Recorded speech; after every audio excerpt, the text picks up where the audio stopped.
पंचकुला दे विच दो मुलजमां दा एनकाउंटर होया तां क्राइम ब्रांच दे बदमाशां दे विच फायरिंग हुई है, जिस दौरान पुलिस दी जवाबी कार्रवाई दे विच दोवां दे गोली भी वजी है तां दोवां बदमाशां दे पैर दे विच गोली वजी है।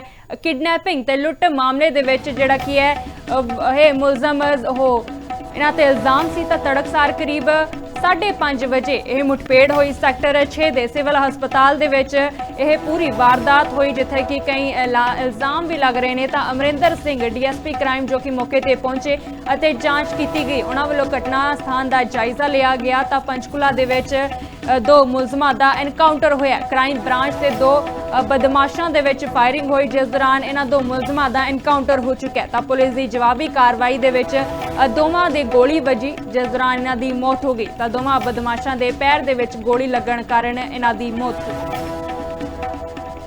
आज सुबह तड़कसार पंचकुला की क्राइम ब्रांच और बदमाशों के बीच में मुठभेड़ हुई है, जिसको लेकर दो बदमाशों के पैर में गोली लगी है, जिसको लेकर पूरी डिटेल देने के लिए हमारे साथ डीसीपी मौजूद है।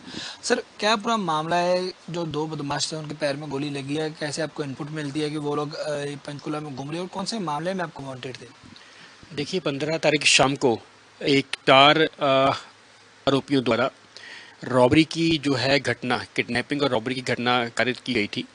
ये एक मनजिंदर नाम के शख्स को इन्होंने किडनैप किया था जो HMT एरिया है, थाना क्षेत्र पंजौर से। वहाँ पे इन्होंने इसे किडनैप किया, फिर स्कॉर्पियो गाड़ी में अपनी बिठा के जो है इसको फेंका गया है बरवाड़ा एरिया में, नाज मंडी की तरफ। इन्होंने इसी दौरान इससे जो है 17-18 हज़ार रुपये छीने थे और इसका मोबाइल जो है आईफोन वो भी छीना था। और ये जो इन्होंने सारी वारदात है, चाकू की नोक पे इन्होंने ये किडनैपिंग और रॉबरी की थी। और इसमें फिर पुलिस ने तुरंत कार्रवाई करते हुए FIR लॉन्च की पहले रॉबरी और किडनैपिंग में। उसके बाद जो हमारी क्राइम यूनिट्स हैं वो तुरंत इस पर उन्होंने काम करना शुरू कर दिया था। मैंने इसमें IG साहब की, CP साहब पंचकुला की अगुवाई में 3 टीम्स गठित कर दी थी। एक टीम हमारी डिटेक्टिव स्टाफ की थी और बाकी 2 टीम क्राइम 26 और 19 की थी। इसमें हमें फिर पहली से मतलब कल मिली जब हमने 2 इसमें जो आरोपी हैं, मुख्य आरोपी, वो गिरफ्तार किए थे। क्राइम यूनिट वहाँ पे गश्त कर रही थी तो उन्होंने इन्हें 2 जो भागते हुए आरोपी हैं इनको सरेंडर करने के लिए कहा था इन्होंने, बट फिर जो है पुलिस पार्टी पे ही फायर किया है। इसी दौरान जो मुठभेड़ हुई है फिर उसमें 5 राउंड टोटल फायर हुए हैं, जिसमें 2 राउंड ये जो अपराधी इनकी तरफ से फायर हुए और 3 राउंड हमारी पुलिस पार्टी की तरफ से फायर हुए थे। क्योंकि because they sustain bullet injuries, इनको फिर उपचार हेतु मेडिकल ट्रीटमेंट के लिए सेक्टर 6 सिविल हॉस्पिटल भेजा गया है।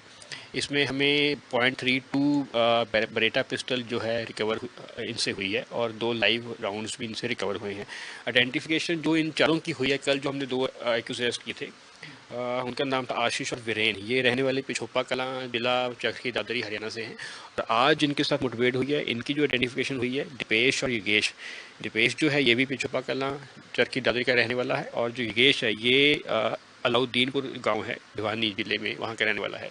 दीपेश के खिलाफ पहले भी किडनैपिंग और मारपीट के पर्चे हैं गुड़गांव में। और जो योगेश है इसके खिलाफ भी अभी जो प्रारंभिक पूछताछ इनसे हमने की है, ये रोहित गुदारा गैंग के भी संपर्क में था और इसने पिछले साल एक गुड़गांव में कोई वारदात को अंजाम देने के लिए इसने कुछ वेपन्स भी सप्लाई किए थे अपने कुछ एसोसिएट से मिलके।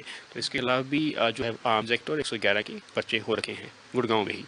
तो ये चारों जो आरोपी हैं इनको हमने अरेस्ट कर लिया है within 48 hours after they committed this heinous offence crime. तो पुलिस मुलाजिम की तो नहीं कुछ सब ठीक? ये दोनों आरोपी द्वारा पुलिस पे 2 राउंड फायर किए थे, जिसमें एक राउंड जो है हमारे मुलाजिम के बुलेट प्रूफ जैकेट को हिट किया था। तो पुलिस पार्टी पे जो फायर हुए 2 राउंड फायर हुए हैं और हमारी तरफ से 3 राउंड फायर हुए हैं, जो जिसमें से 2 जो राउंड्स हैं इनकी दोनों की लेग्स पे लगे हैं। जी, वो ठीक है। हमारे मुलाजिम थे, मैं ऐसे नाम डिस्क्लोज नहीं करूँगा, बट वो बिल्कुल आउट ऑफ डेंजर है, स्टेबल है। बिल्कुल, जैसे डीसीपी साहब ने बताया कि वारदात के बाद पुलिस द्वारा कार्रवाई की जा रही थी, जिस दौरान 2 आरोपियों को पहले ही पुलिस ने पकड़ लिया था। उसके बाद 2 आरोपियों को मुठभेड़ के बाद पुलिस ने जो है घायल हुए हैं मुठभेड़ के दौरान। अब पुलिस उन्हें इलाज के बाद गिरफ्तार करेगी, जिसके बाद पूछताछ के दौरान कई बड़े खुलासे होने वाले हैं।